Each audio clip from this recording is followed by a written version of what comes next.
સાહેબ કેમ છો? ઓ છગન નમસ્તે, કેમ છે તું? હું મસ્ત સાહેબ. તમારી પાસે સમય છે તો મારે એક કામ હતું. હા બોલ ને, શું કામ હતું? આ સરકારે છે ને આ રાશન કાર્ડમાં ઈ કેવાયસી કરવાનું કહે છે. તો આ ઈ કેવાયસી એટલે શું? તને ઈ કેવાયસી નથી ખબર? નથી ખબર સાહેબ. ભાઈ, સરકારે રાશન કાર્ડના જે લાભાર્થીઓ છે એમની ખરાઈ કરવાની પ્રક્રિયા શરૂ કરી છે, એ ઈ કેવાયસી. અચ્છા, પણ સાહેબ અમે તો મજૂરિયા માણસ, આ સરકાર શું કરે શું નહીં એની મને ક્યાંથી ખબર હોય?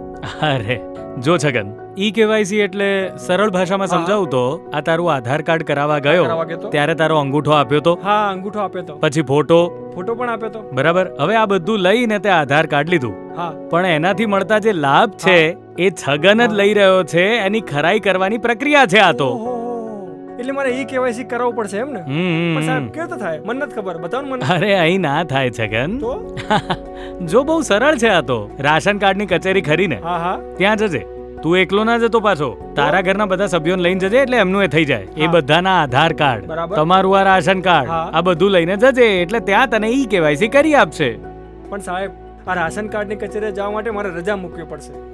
બીજો કોઈ રસ્તો છે બીજો રસ્તો છે. હા બોલો. ગ્રામ પંચાયત ખરી ને આપણી? હા, આપણી તારા ઘરની બાજુ. હા. હા, બસ ત્યાં આપણે પેલા કોમ્પ્યુટર ઓપરેટર છે મુકેશભાઈ વીસી. મુકેશભાઈ? હા હા, ત્યાં બધું લઈને જવાનું. હા. એ પણ તને ઈ કેવાયસી કરી આપે. પણ સાહેબ હું ફેક્ટરી આવવા સવારે 8 વાગે આવું ને ત્યારે ગ્રામ પંચાયત બંધ હોય, અને સાંજે 6 વાગે જાઉં ત્યારે પણ ગ્રામ પંચાયત બંધ હોય. હા, હજુ કોઈ સરળ રસ્તો ખરો? સૌથી સરળ રસ્તો તો છે. કયો? મોબાઈલ ફોનમાં માય રાશન એપ્લિકેશન ડાઉનલોડ કરી લે. ચલ. સાહેબ આ મારી પાસે આ સસ્તો ફોન છે, એમાં થશે? જો ભાઈ, મોબાઈલ મોંઘો હોય કે સસ્તો હોય એનાથી કોઈ ફેર ના પડે. આ આખો દાડો ફોનમાં રીલ જોયા કરે છે, એના કરતા આવી કામની એપ્લિકેશન ડાઉનલોડ કરે તો આ તારું ઈ કેવાયસી સરળતાથી થઈ જાય. હવે ધ્યાનથી સમજજે, સમજાવું છું. હા, સૌથી પહેલા આ જો, આ ગૂગલ પ્લે સ્ટોર છે. પછી એમાં લખો માય રાશન. હા, અચ્છા, આ એપ્લિકેશન આવી. આને ડાઉનલોડ કરો. ઓકે, જો ડાઉનલોડ થાય છે. બરાબર. પછી એમાં તારું નામ અને મોબાઈલ નંબર નાખી સૌથી પહેલા તારું એકાઉન્ટ બનાવી લેવાનું. આટલું કરીને પછી આ 3 આડી લીટીવાળા ચિહ્નને દબાવવાનું અને આ પ્રોફાઇલ પર ક્લિક કરવાનું. જેવું આની પર ક્લિક કરીએ એટલે પ્રોફાઇલ પેજ ખુલે અને એમાં તમારું રેશન કાર્ડ લિંક કરો એ વિકલ્પ પસંદ કરવાનો. એમાં તારા રેશન કાર્ડનો નંબર અને આધાર કાર્ડના છેલ્લા 4 આંકડા નાખી તમારું રેશન કાર્ડ લિંક કરો પર ક્લિક કરવાનું. હવે જે પેજ ખુલે એમાં આ લખેલી માહિતી વાંચી જવાની અને સહમત થાવ તો હું સંમતિ સ્વીકારું છું ચેક બોક્સ પર ક્લિક કરી આધાર ઓટીપી જનરેટ કરો બટન પર ક્લિક કરવાનું. ઈ કેવાયસી માટે આધાર કાર્ડ સાથે લિંક મોબાઈલ ફોન સાથે રાખવો જરૂરી છે, જેથી ઓટીપી આવે એટલે તરત એડ કરી શકાય. અને મેસેજમાં આ જે ઓટીપી આવ્યો એ ઓટીપી નાખીએ એટલે તમારું રેશન કાર્ડ સફળતાપૂર્વક લિંક થયેલ છે એવો મેસેજ આવી ગયો. જો ભાઈ, હવે આને બંધ કરી અને પછી ફરી ચાલુ કરવાની. સમજી ગયો? પહેલા મને એક વાત કહે છગન, કે આ તારા ઘરમાં જેટલા સભ્યો છે એ બધાનું આધાર કાર્ડ રાશન કાર્ડ સાથે લિંક છે? હા સાહેબ, આપણી આ જે મામલતદાર કચેરી છે ને ત્યાં જઈને મેં બધાના આધાર કાર્ડ લિંક કરાવી દીધા હતા. શાબાશ, આ સમજદારીનું કામ કર્યું. અને જો કોઈનું બાકી હોય તો મામલતદાર કચેરીમાં જવું પડે. હા, પછી શું કરવાનું હોય સાંભળજો. આ હોમ પેજ છે, એના પરથી ઈ કેવાયસી મેનુ. હા, એક લિંક આવી જો. હા, લખ્યું છે ડાઉનલોડ આધાર ફેસ આરડી એપ. બરાબર. એને ક્લિક કરવાની. બરાબર. એટલે શું થાય કે ફેસ ઓથેન્ટિકેશન થઈ જાય. ઓકે, બરાબર.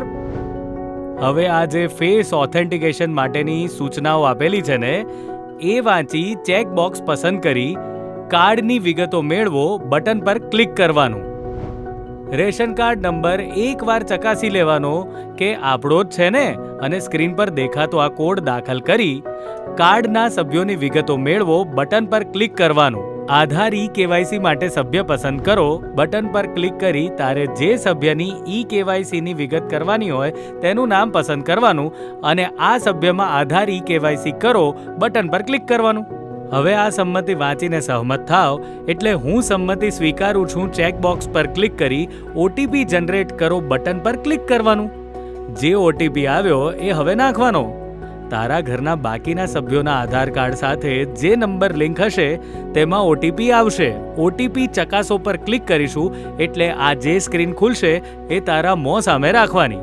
તારે ખાસ ધ્યાન એ રાખવાનું કે ચહેરો સીધો કેમેરા સામે હોવો જોઈએ અને આંખો પટપટાવવાની છે. સરસ, લો હા. તો હવે આ પેજ ખુલી ગયું બરાબર. એટલે તારું કામ પૂરું. બસ. હા, પણ આ બધી વિગતો એકવાર ચેક કર. હા.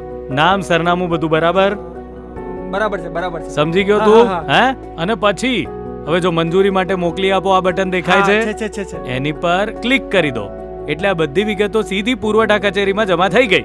કામ પૂરું. ઓહો, આટલું સરળ છે સાહેબ. તો? વાહ વાહ વાહ વાહ. તો આવી રીતે હું મારા જે ઘરના બીજા સભ્યો છે એમનું ઈ કેવાયસી કરાવી નાખીશ. હા. પણ સાહેબ, આ મારા જે પડોશી છે એમનું મારા મોબાઈલમાંથી કરવું હોય તો થાય? લે પકડ. હમ. સરકાર શ્રીને એકલા છગનની નહીં, બધા હા. નાગરિકોની સરખી ચિંતા છે. વાત સાચી છે હા, સાહેબ. એટલે આ બધા માટે છે. હમ. ગામડેથી બેઠા બેઠા પણ પોતાના ઘેરથી જ ઈ કેવાયસી કરાવી શકાય એવી વ્યવસ્થા છે. તમારે તમારો Aadhaar card number, ration card number, જેની સાથે લિંક હોય મોબાઈલ નંબર, આ બધું જઈ અને ગ્રામ પંચાયતમાં કોમ્પ્યુટર ઓપરેટર વીસી, મુકેશભાઈ. હા, એવા દરેક જગ્યાએ વીસી બરાબર. હોય છે, એને જઈને આપવાનું. ઓકે. પછી શું થાય એ સમજ. પીડીએસ પ્લસ એપ્લિકેશનથી ચહેરાનો ફોટો લઈ અથવા કમ્પ્યુટર પર બાયોમેટ્રિક મશીન પર અંગૂઠા આંગળી મુકાવી કોઈ પણ જાતની ફી લીધા વગર મફતમાં ઈ કેવાયસી કરી આપશે. એટલે બાકી રહેતા લોકો એમના માધ્યમથી ઈ કેવાયસી કરાવી શકશે. જો આધાર કાર્ડમાં મોબાઈલ નંબર જૂનો હોય અને ઈ કેવાયસી માટે ઓટીપી મેળવવો હોય તો મોબાઈલ નંબર સુધારવા નજીકના પોસ્ટ ઓફિસ, આધાર કેન્દ્રમાં અને બેંક જઈ પોતાનો મોબાઈલ નંબર પહેલા સુધારી લેવો, જેથી ઈ કેવાયસી વખતે કોઈ અગવડ ના પડે. ઈ કેવાયસીમાં કોઈ પણ જગ્યાએ બેંકની વિગતો આપવાની આવતી નથી. ઈ કેવાયસીમાં રેશન કાર્ડ અને આધાર કાર્ડની ઝેરોક્સ કોપી પણ આપવાની જરૂર નથી. વાહ સુપરવાઇઝર સાહેબ, વાહ.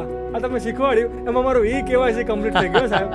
આ તમારો ખૂબ ખૂબ આભાર હો સાહેબ, ખૂબ ખૂબ આભાર. અરે ભાઈ, મારો આભાર માનવાની જરૂર નથી. આભાર સરકારશ્રીનો માન કે જેણે આટલી સરસ વ્યવસ્થા કરી આપી છે. જો તું તારા ઘરના બધા સભ્યોનું હા. અને જેનું બાકી છે બધાનું ઈ કેવાયસી આ રીતે કરાવી દઈશ ને હા. તો જ મારો સમય અને મારી શિખામણ લેખે લાગશે, હા, સમજો? હું બધી બાબતોનું ધ્યાન રાખીશ સાહેબ. હા, ધન્યવાદ. હા. ચાલો જાઓ કામે લાગો. હા. અન્ન સુરક્ષા અને સંપૂર્ણ પારદર્શિતા માટે ઈ કેવાયસી